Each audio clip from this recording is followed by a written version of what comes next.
Tonight, the mad rush to meet the filing deadline. What bills are expected to spark the biggest debate at the state capitol? Plus, 5 Texas women take legal action against the state's abortion ban. And I needed an abortion to preserve my health, but couldn't get one in Texas. Why they say the fear of litigation is stopping doctors from performing life-saving reproductive care. And later, we change our clocks this weekend, but if many in Congress have their way, we will not change them back. Capitol Tonight starts right now.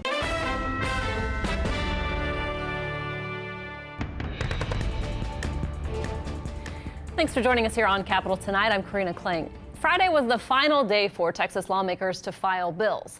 Thousands have been filed, but typically only about 1,000 will pass. There are some exceptions, plus local bills or ones related to emergency items and appropriations can still be filed. But the gist of what we'll see this legislative session is out now, and lawmakers can really get moving. Here's a look at a few of the measures filed just ahead of the deadline. A Republican senator filed a bill that would create a new state crime for entering Texas illegally as part of its border security efforts. State senators unveiled a package of bills Thursday aimed at improving Texas's power grid. A couple of House lawmakers put forth their plan to reform Texas's youth prisons, including shutting them all down. And there's a push to let voters decide whether the state should secede from the United States. Let's bring in our reporter roundtable now. Joining us this week, Bob Garrett, Austin Bureau Chief for the Dallas Morning News, and John Moritz of the USA Today Network. Good to see you both.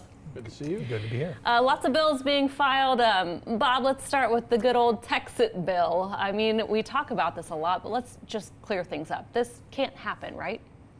You know, under laws established in U.S. Supreme Court rulings after the U.S. Civil War, it is not legal for any state to secede without permission of Congress or something. So it's an exercise in venting about what the federal government does to those in Texas who are frustrated over, you know, gun control measures or immigration failures or that sort of thing. I got a lot of debate on Twitter. Is that where the debate ends? Maybe it makes a certain segment of the electorate feel good about being a Texan, you know, that whole pioneer spirit and all that stuff.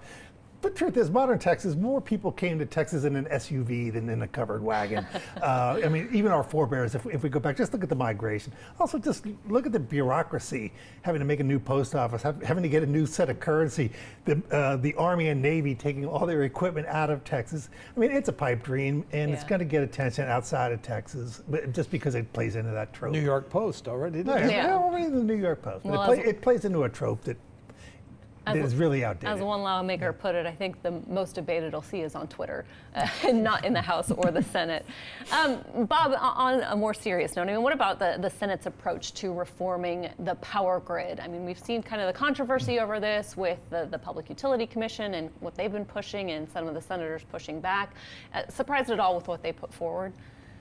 Well, just how all-encompassing it is, Karina. I think some had expected we were going to tweak this ERCOT deregulated market, which the governor's appointees had been working on in the Senate, and Dan Patrick had rejected coming into the session. But, you know, the Senate is laying out a whole set of 9 bills that would really skew the incentives in favor of having some backup power plants that are natural gas fired, and also would, quote, level the playing field with wind and solar, and do things that are arguably going to be very difficult, like to say that at least half of all new generation coming online would have to be basically natural gas, not the renewables. So it's a big, messy thing, and then there's some other issues still to be resolved about the money that the securitization of debt from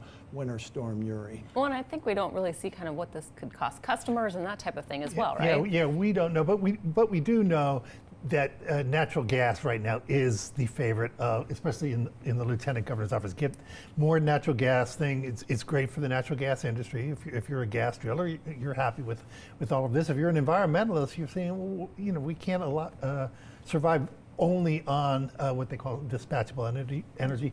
We need that thing to kind of make the natural gas reserves last longer. And Dan Patrick is a great mass communicator, and so he used some figures like peak demand outstrips our for sure supply. But what he never talks about is what would happen to peak demand if we actually focused on conservation, efficiency in buildings and all that. Actually, you might have them level out, but we don't have that part of the debate in Texas. Well, and I know we've heard some energy experts yelling about that right now, too. Bob, I want to ask you about this new state crime bill for illegally entering the state. Republican Senator Brian Birdwell filing this. It's got the backing of the lieutenant governor, authorizes Texas law enforcement to arrest and prosecute, and I think punishment starts at a year and then could be life in prison if you're a felon. What do you make of this and kind of what we're seeing with this continued push for more border security efforts? Well, you know, it feeds right into what Greg Abbott has been creating the last 2 years, which is our own state detention, prosecution, border enforcement system.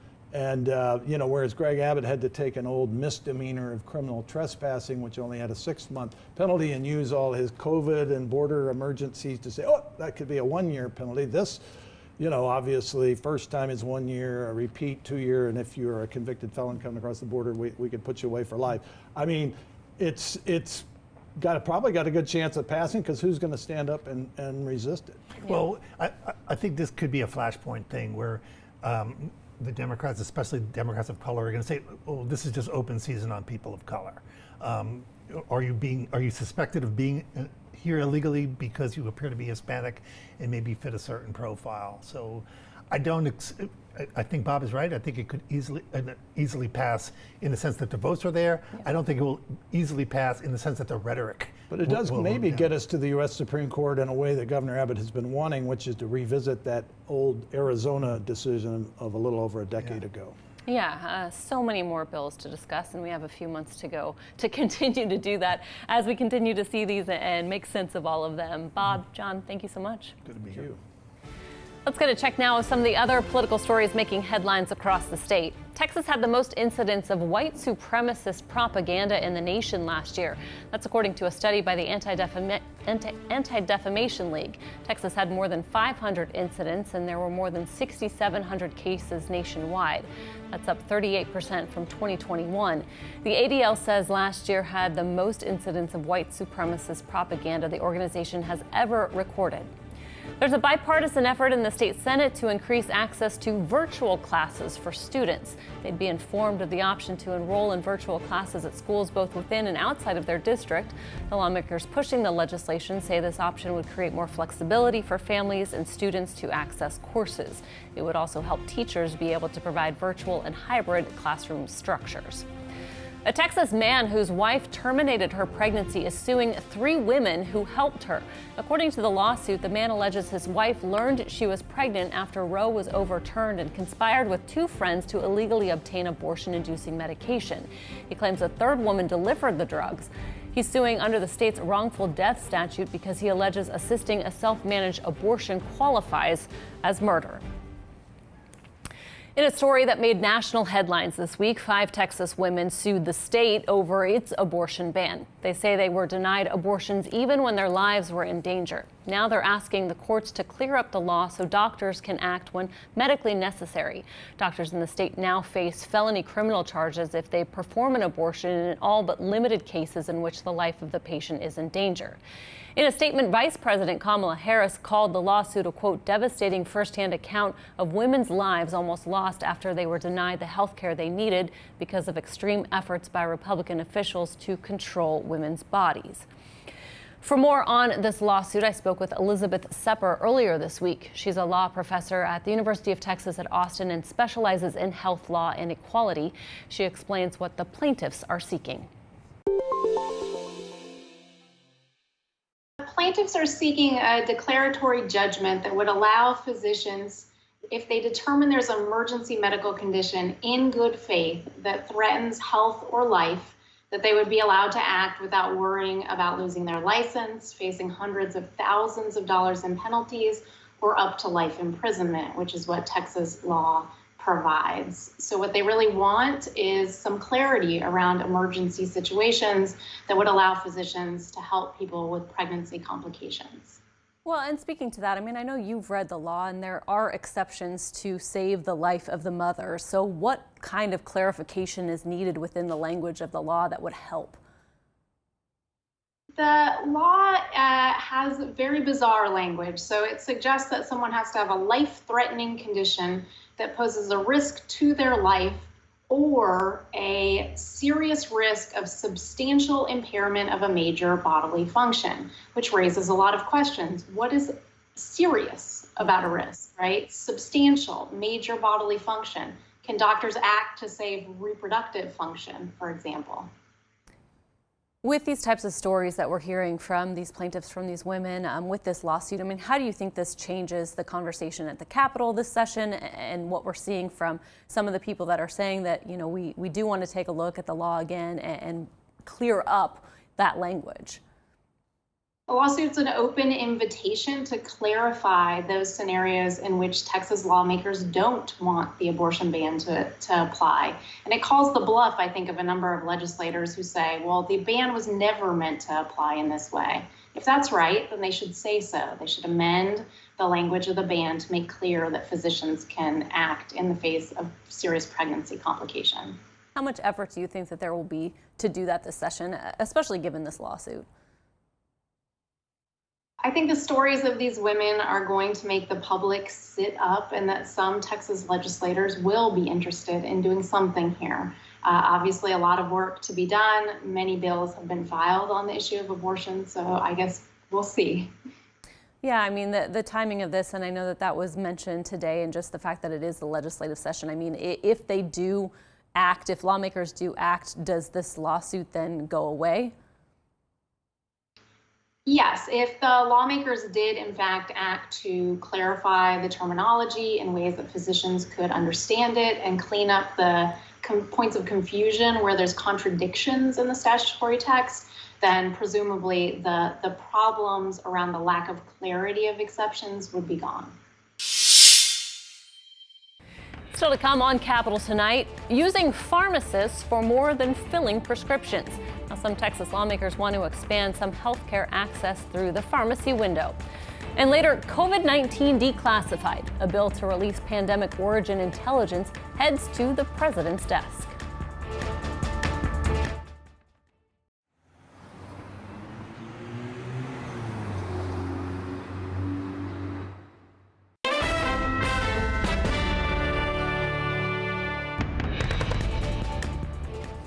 Welcome back to Capitol tonight. The COVID-19 pandemic shifted more people away from the traditional doctor's office visit for testing and vaccines. Pharmacies became the go-to place for many. According to the Institute for Human Data Science, 90% of Americans who got vaccinated against COVID-19 did so in a pharmacy. The majority of flu and pneumococcal vaccines were also given at pharmacies during that time. Now, several lawmakers are working to make sure pharmacies remain a reliable place to go for vaccinations and medication long after the pandemic is over. Our Charlotte Scott reports. We've been in business since 1941. Tarrytown Pharmacy has been serving Texans for more than 80 years. Back when the medicine looked like this and the sign in the window was an ad for polio vaccines. Today, Ranan Ching is the pharmacist in charge here. Testing for the flu, strep, and COVID-19 is a big part of the job. Right now, we can provide these tests, but there's not a really good mechanism for us to provide the medication that the patient might need. But that could change this year. Houston area Representative J.C. Jaton has filed a bill to allow pharmacists to test and treat. If the bill passes, Texans would no longer have to get their doctor to fill a prescription for flu, strep, or COVID medication. Because there's reliable tests for those. And when someone has a symptom, they can easily get down to the pharmacy to get tested, and if tested positive, able to get the treatment earlier. Another bill by Representative For Price would allow pharmacists to continue giving vaccines to all Texas children, including kids under 3 if they have a doctor's note. Before the pandemic, pharmacists could only give immunizations to kids 14 and older, with the exception of flu shots, which could be administered to children over 7. But when the COVID pandemic began in March 2020, the federal government issued a health declaration that allowed pharmacists to give immunizations to kids over 3 years old. The so-called PrEP Act is set to expire in October 2024. It's important to have access and to make sure that we're eradicating and keeping at bay childhood diseases, things like the measles and polio. According to the Texas Pharmacy Association, 90% of the population lives within 2 miles of a pharmacy. It's a convenient option for many to get a vaccine. We're located pretty much everywhere in big cities, rural areas that may not have access to a great healthcare options, and we're open on nights and weekends, and we can really be that extra force to partner with. Ching hopes lawmakers push both of these bills through so Texans can continue to get immunizations and medication at pharmacies after the PrEP Act expires next fall. If we miss this opportunity, it really sets us back where we made so much progress with giving access to people. For Capital Tonight, I'm Charlotte Scott. And for more on this, I spoke with Debbie Garza. She's a pharmacist and the CEO of the Texas Pharmacy Association. Here's her take on how pharmacies can help make healthcare more accessible for communities.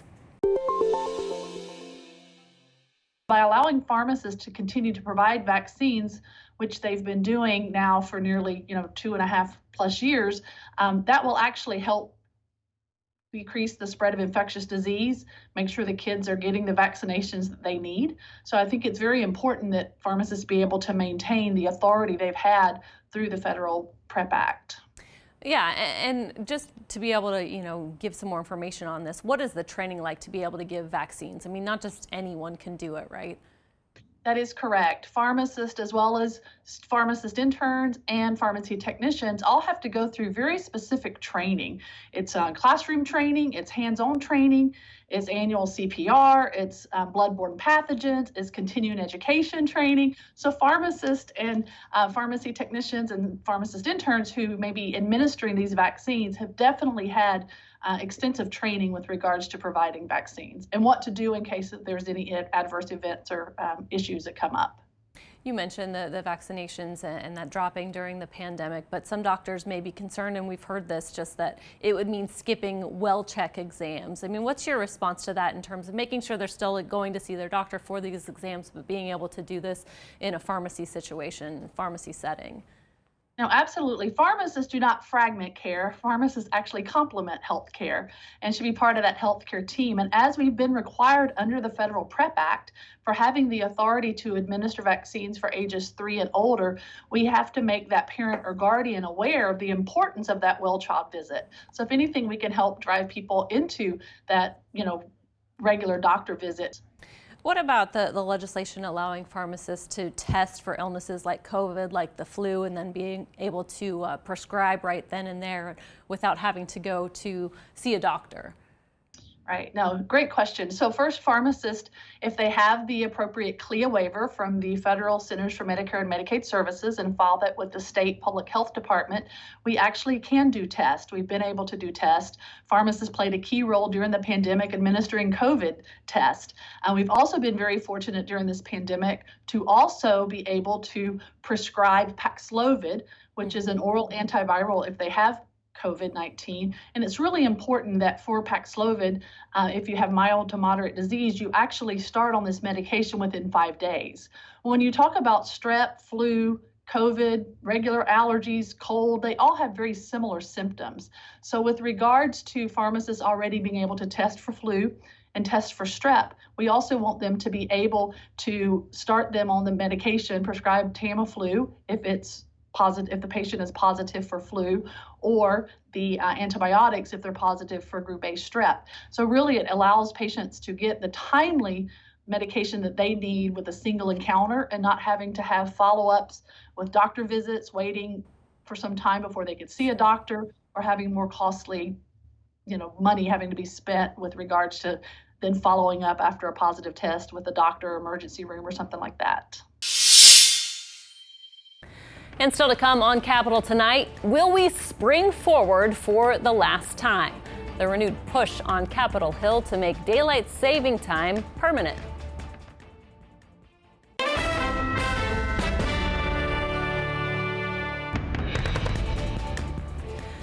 In Washington, a bill to declassify information about the origins of COVID-19 is heading to President Biden's desk. The House voted unanimously Friday to pass the bill. Intelligence agencies investigating the pandemic say they are torn on its origins. Experts say we may not learn the origins of COVID for years, if at all. This Sunday, we turn our clocks forward 1 hour. It will now be darker in the mornings and stay lighter longer in the evenings. This biannual daylight saving change has been happening by federal law for nearly 60 years. But some U.S. lawmakers hope this is the last time we spring forward. Karina Capabianca reports. Starting Sunday, it will be lighter out later as Americans engage in the annual ritual of moving their clocks forward 1 hour. On Capitol Hill, some members of Congress are renewing a push to make daylight saving time permanent. We're one of the few countries on earth that continues to do this ritual of springing forward and falling back and changing our clock twice a year. That makes no sense. It's time to end it. Republican Senator Marco Rubio reintroduced the Sunshine Protection Act, which passed the Senate unanimously in the last Congress, but never made it out of the House. The Senate bill has 14 co-sponsors, both Democrats and Republicans, and a companion House bill sponsored by Florida Republican Vern Buchanan. Supporters argue that year-round daylight saving time would benefit the economy and encourage people to be more active later in the day.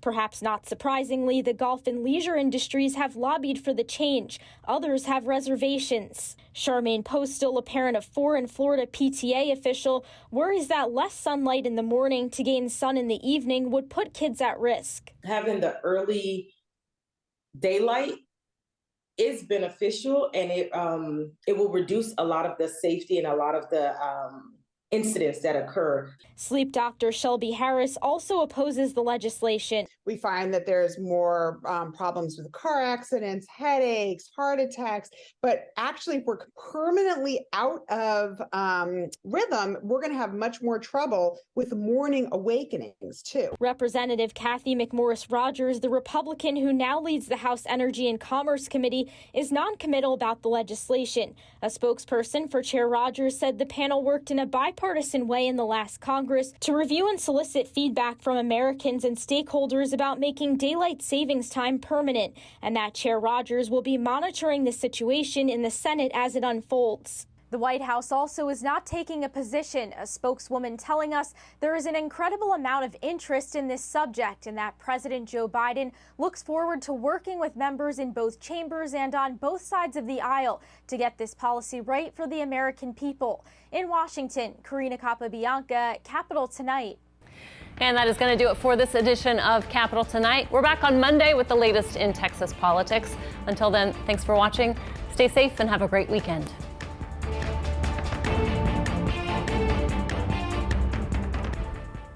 Thanks for watching our YouTube channel. And for more refreshing stories about your community, click the subscribe button right over here. You can also download our Spectrum News app to get live news coverage, weather alerts, and more wherever you are. And don't forget to tune in to Channel 55 on Dish and DirecTV for live local reporting every single day. We'll see you then.